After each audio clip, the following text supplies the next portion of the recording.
Okay, Krishna, good morning. Good morning, Shruti. Good morning, Anusri. Good morning. So, Krishna, you tell me whether I'm audible. Please let me know whether I'm audible.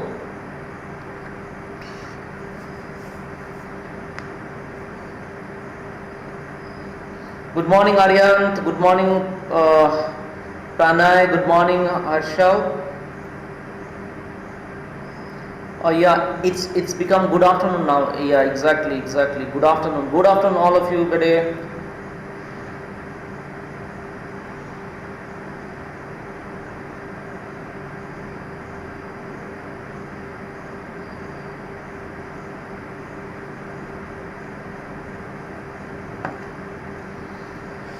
Good afternoon, Saurav. Good afternoon, Asmita.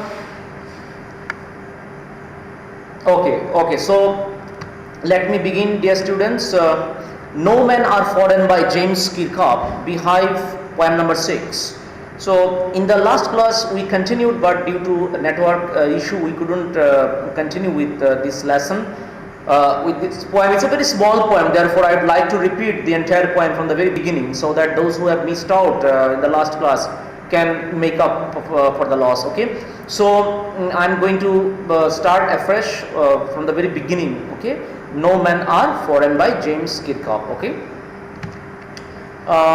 so let me begin, dear students. I hope students will get connected as time passes on. But today, due to net connectivity, I was also a bit late in logging in. Anyway, dear students, let me continue. Okay, so James Kirkhope, you see, as you can see on your screen, he was born in 1918 and he died in the year 2009. Okay, so let us know more about him. Let's know more about him, James Kirkhope. Okay, so Manajay, good afternoon. Stay connected, all of you. Aditya, good afternoon. Please stay connected. Okay, so James Kirkhope. Let's find out more about him, dear students. As you can see, I have a 5-step approach towards teaching you this poem.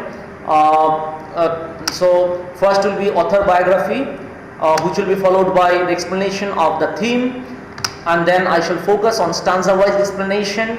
Step 4 will be literary discussion of literary devices, and finally, after the end of the poem, I shall recapitulate you the content of what I have taught you today. So step 5 is recapitulation. Okay, so dear students, this is the 5-step pedagogical approach that I'm going to adopt today in order to explain you the concept of this poem. So let's begin. You see, he was an English poet who was internationally celebrated poet as well. He was, besides being a poet, he was also a journalist, he was a novelist, and playwright and translator as well. Okay, so besides being a poet, he was also a journalist, novelist, playwright. Playwright means the person who writes plays or drama. Okay, and translator means from one language to another, from Spanish to English to French. Okay, he is or she is called a translator. Okay, so besides being an English poet, he was also having portfolios like journalist, novelist, playwright and translator. Next, he was a teacher in England, Sweden, Spain and Japan. He was also a teacher, not only besides being a poet, he was also a teacher. He took up his teaching profession towards the earlier phase of his career, but later on he gave up teaching to pursue a full-time writing profession. Okay, so he was a teacher not only in England, Sweden also, Spain also, as well as in Japan as well. Okay, so Aditya Juhi, good afternoon. Okay, now his writings include around 40 poetry collections, 6 books of autobiography. Dear students, autobiography means when a person writes about himself, it is called autobiography. Okay, The book which contains information about the writer himself is called autobiography. But if I write something about another person, I shall be writing a book of biography. Okay, but autobiography means if I write something about myself, this is what is autobiography all about. So his writings include around 40 poetry collections, 6 books of autobiography, etc. Now let's move on to the next value point. He used to write in the Independent newspaper. Dear students, Independent newspaper is a very prominent or very famous newspaper in the United Kingdom. And he wrote about 300 obituaries. Obituaries means after the death of somebody, we write about his birth, his achievements, his education, or not education is not required, but we write about his birth and death and his achievements or what he was famous for. This information what is given in the newspaper after the death of somebody is called obituaries. Okay, so now let's move on to the next phase, awards and recognition. Okay, what kind of awards and recognition did the writer have, okay, in his lifetime as a consequence of being a poet? Let's find out here. So he was awarded Atlantic Award for Literature. He was given Atlantic Award for Literature from the Rockefeller Foundation. Okay, from the Rockefeller Foundation he was given Atlantic Award for Literature. Okay, now second award and recognition that he got was he was awarded Japan Pen Club Prize for Poetry. Japan Pen Club Prize for Poetry. Okay, so these are the 2 awards and recognition that he has. Okay, so now let's move on to the step 2 part of our teaching of our session today, which is a theme. Biographical information is over. Now let's switch over to theme. Okay, let's find out. Okay, the poem promotes universal love and brotherhood. Dear students, what does universal love and brotherhood mean? Universal love and brotherhood refers to developing love and fellow feeling for others who are living elsewhere in the world. Okay, so a general feel good factor that works, okay, among human beings all across the globe is what is called universal love and brother. So we must try our best to promote fellow feeling, to promote love and sense of belongingness, okay, for others also. Okay, this is what is called universal love. Universal love and brotherhood refers to promoting fellow feeling, promoting sympathy, empathy for others is what is universal love and brotherhood all about. So in short, universal love and brotherhood means a feel good factor for entire human race in the globe is what is universal love and brotherhood is all about.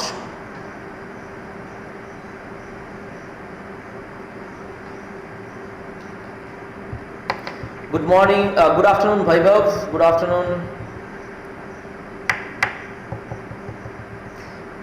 As and when it starts buffering, dear students, I will stop for a while, okay, so that you don't miss out the explanation part. But when there is no buffering, I'll continue with my explanation. So you've got to bear with me, you've got to stay connected till the end, okay.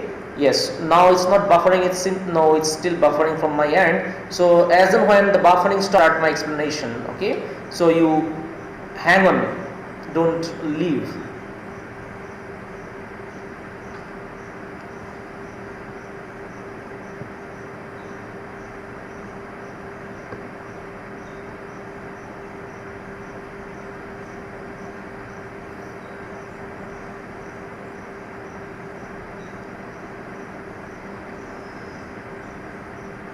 Okay, so now the buffering, again it started, dear students, again it started from my end. Let it subside and then I shall continue with my explanation. Please stay tuned, don't leave, stay tuned, be with me. Prem, good afternoon, you're a bit late to report. please be on time every day, because if you leave out, it will be a loss for you. You shall miss out the explanation part of the previous few stanzas. Therefore, you be on time, all of you be on time every day at 11:50 in the morning. Every day in the morning at 11:50 you've got to be on time. Okay, you've got to be online to be able to have access to my live lectures. It's buffering too much. Okay. So let me start now. Okay, the poet also suggests to us that all human beings are the same, although there may be differences in religions, nationality, culture and languages. Okay, so the poet says that human beings might be different in terms of culture, in terms of their religions, in terms of their languages, in terms of their nationalities. Nationalities refer to the fact that, dear students, suppose I am an Indian, so my nationality is Indian. Somebody might be from Japan, so his nationality will be Japanese. Okay, somebody might be from China, so his nationality will be Chinese. Understood? Having religious differences, somebody might be Hindu, somebody might be Muslim, somebody might be Christian, somebody might be Buddhist. So in spite of having differences in religions, nationalities, culture and languages, we all human beings are basically the same, because we have the common human characteristics, okay, which prevail everywhere in the globe, irrespective of which religions they are affiliated into, which nationalities they belong to, which culture they represent and which languages they speak. Understood? So in spite of having cultural differences, religious differences, nationality differences, linguistic differences, every human being is the same because they share the same characteristics. Okay, what are the same characteristics? I'll discuss as and when we proceed with the stanza explanation. Now, all human beings share the sun, air and water. And all human beings labor alike, means they do hard work. All the human beings do hard work alike. Okay, their way of working is the same. Okay, they breathe the same air. Okay, everywhere they take optimum use. They make optimum use of the resources that are available on the earth. So they are all using the same resource.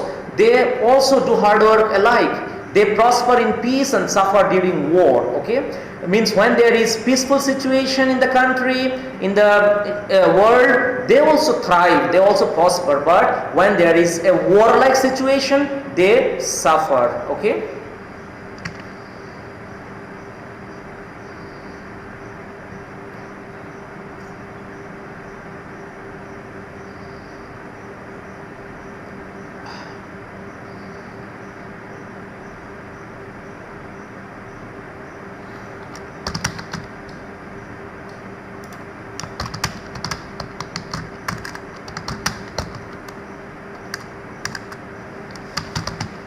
Will come after some time.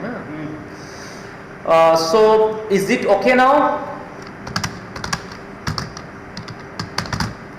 Is it buffering, the students? Is it still buffering or it's okay now?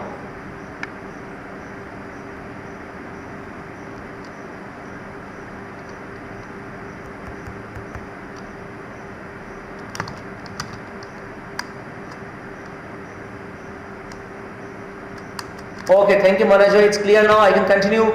Okay, so human beings have commonality and they should foster a bond of love and peace with one another. Okay, so as human beings have common characteristics, common character traits, therefore they should try to foster bond of love and peace with one another. Okay, instead of having differences in opinion, instead of having differences in many things, okay, they have something in common. Therefore they should promote universal love and brotherhood. They should foster bond of love and peace with one another.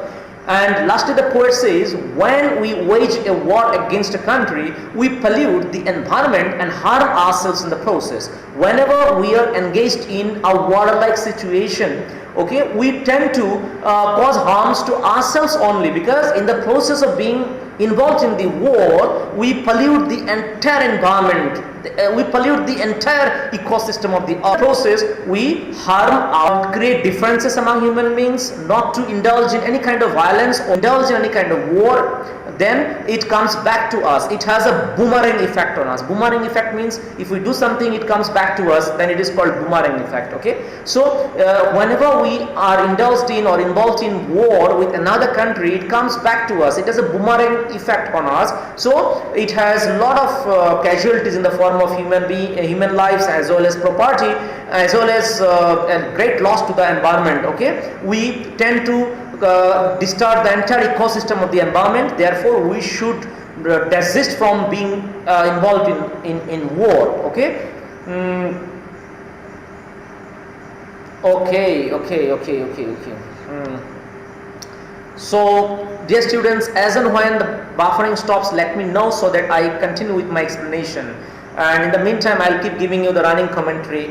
You please keep listening to me. But as and when the buffering improves, I shall continue with my explanation of the poem. Okay. So, dear students, in the meantime, let me give you some instructions. Like many of you offline now. Okay. But you are able to hear me, I suppose. Now, Anusri, I hope you are able to hear me.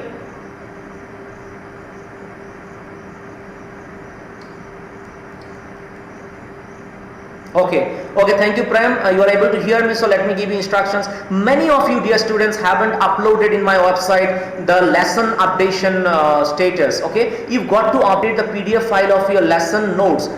Each PDF, one PDF for one lesson. Okay, one lesson might consist of 5 to 6 images or 7 to 8 images. So you take the images and convert these images into a PDF file, and for every lesson you please upload on my website inside homework submission folder. Okay, one PDF file. Okay, for every lesson you make one PDF file. Okay, you understood?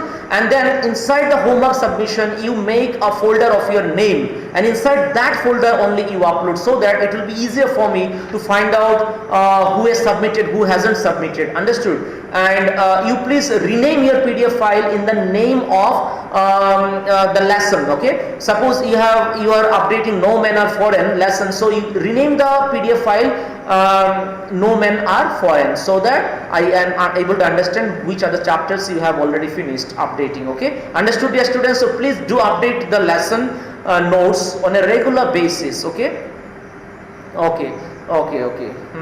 Yes. So can I continue with the explanation part, or it's still buffering?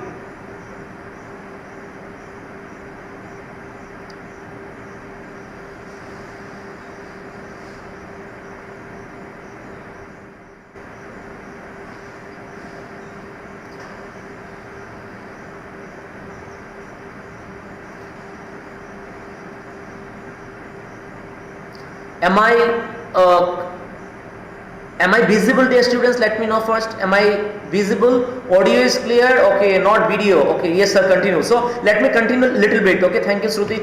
Okay, so just stanza 1 you see. Remember, no men are strange, no country is foreign. The poet says to us that we should remember that no men are strange. Okay, all they might be literally they might be strange, but no men are basically strange, and no countries can be considered foreign country, because these are all geographical demarcations. Okay, these are all geographical demarcations, but if you leave aside the geographical demarcation, okay, the land border of different nations, different countries, okay, if you leave out this factor, then we all share the same space on earth, therefore no country is foreign. Okay, from the perspective of the poet, and no country is foreign. Why? Because we share the same space on the earth. Okay, therefore we are the global citizens. Okay, we should not say I am a citizen of India, so I should only remain in India, or I should only love India. No, besides loving our country, we should also have universal love for other countries also. So no country is foreign here, and no human beings are strange. Next, Beneath all uniforms, a single body breathes like ours, the brothers walk upon. Beneath all uniforms. Beneath all uniforms refers to the fact that people wear different uniforms, different kinds of clothes. It might be kinds of garments. Okay, a single body breathes, and the anatomy of the single body is the same. Anatomy of all human beings is the same. Understood? The anatomy of all human beings is the same. Therefore, beneath all uniforms, a single body breathes like ours. Okay, human beings might be wearing different types of dress, different types of garments, but inside that garment there is a body which is uniform in structure for every human being. Understood? Therefore, we are uniform in structure. We have a lot of commonality in terms of features. Therefore, we should not consider human beings as strange, and no countries are foreign. Okay, because basically we have the common features. Okay. The land our brothers walk upon is earth like this, in which we shall lie. Okay, one day we all have to get buried inside the same earth. Okay, therefore, why is there so much of difference? Everybody has to come to grave, means everybody will be buried inside the earth one day. So the land on which we are walking, we have to come inside this land one day after our death. Therefore, why so much of differences? We should promote universal love and brotherhood. We should promote fellow feeling, sympathy and empathy for others, because we have come to this world just for a few days, and after a few days we shall be going inside the earth. We shall be given burial. Okay, we shall get inside the earth. Therefore, as we are visitors for some days in this world, therefore we should try our utmost best to be busy in promoting fellow feeling, sympathy and empathy for our for the people of all the nations. Beneath all uniforms means inside the common clothes, in which we all shall lie, means we shall eventually get buried inside the earth. The poet asks us to remember that no human being is a stranger to one another. No human being is a stranger to one another. And no countries can be called foreign lands. Inside the common clothes, all human beings breathe like one another. They have the same anatomy, structure of anatomy. They all have same physical structure. The land on which people of different countries walk is the same earth inside which all shall be buried after our death. Stanza 2. They too, aware of sun and air and water, are fed by peaceful harvests. All human beings are fed by peaceful harvests, by wars long winter start. Their hands are ours, and in their lines we read a labor not different from our own. So, dear students, am I clear now? Am I visible now?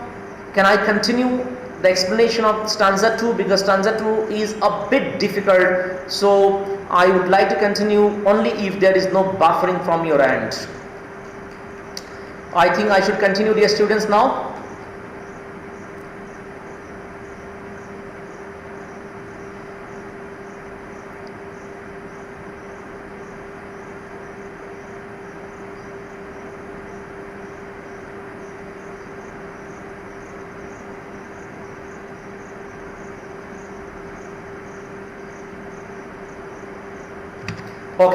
So they too are aware of sun and air and water. People of different nations. Here they refer to people.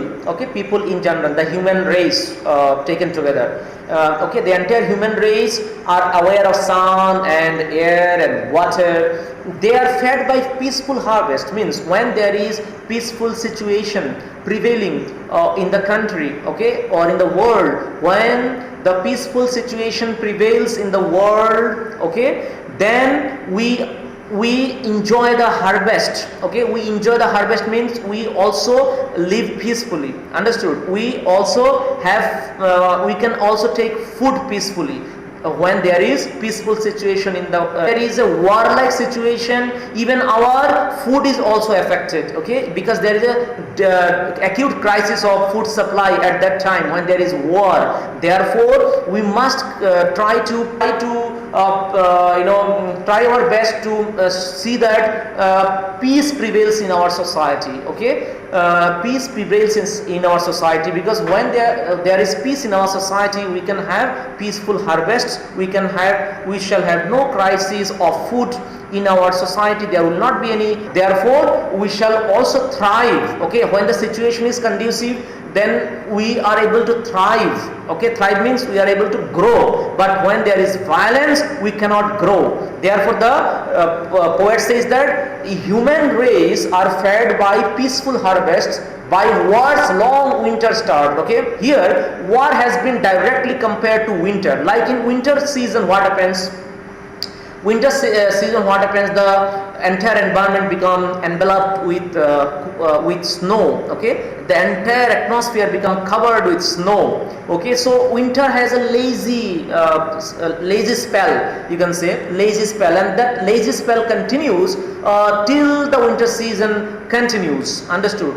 Therefore the poet has said that like in winter season we may have some scarcity, we may have some we may experience some kind of lazy lifestyle. Likewise during the war time also we have limited supply of food, so we have crisis, okay. We might starve, okay, during the war time, because during the war time the supply of food might be affected. Therefore we might be it's possible that we might have to be starved, okay. Like that is why he has compared war with winter here. Like the winter lifestyle is very lazy, winter is business is not, I mean, he means to say that not business exactly, he says during winter time the life becomes very lazy, okay. Likewise during war time also our life becomes uncomfortable, okay. We might be starved also because of lack of food supply, okay. So all this is why exactly he has compared war with winter here. Their hands are ours. There means the hands of the entire human race are our hands. We have same structure of hands, okay. And in their lines we read a labor not different from our own. Means human race all across the globe do the same kind of hard work, okay. They are involved in same kind of hard work. Therefore there is no difference among human beings. Their languages might be different, their religions might be different, their cultures might be different, but their basic characteristics are the same everywhere. Then why so much of difference, okay? Why to create so much of difference, okay? As human beings by birth have the same characteristics, okay, same taste, okay, then why to create differences? Try promoting peace and harmony in the world. That is what the writer, the poet wants to say. Peaceful harvest means harvest during peaceful time. War's long winter starve refers to like the long duration of winter, people starve for a long time during war. In their lines refers to in their hands. So let me very quickly recapitulate what I have taught you in stanza 2. Human beings living in different lands can experience similar things, okay, like they share sun, air and water. Then they have same healthy harvests during peaceful time, okay. When the then there is peaceful healthy harvests, okay. Healthy harvest is possible only when there is peace in the universe. Then otherwise what happens when there is no peace in the society, when the society is wrecked by war, then starve like situation prevails in the society. As a result it affects us and our growth as well. We cannot thrive in the society when there is violence in the society, so it affects our chain of food supply also. Therefore we remain starved during the time of war, okay. Next, we all labor in the same manner. We all human beings all across the globe work in the same manner, okay. Therefore we have many things in common, okay. So dear students, that's all today, because I could not continue because of some wastage of time due to net issue. So 3 and 4 in the next class I will conclude the lesson, the poem in the next class, okay. So that's it for today. Stanza 2 I have explained.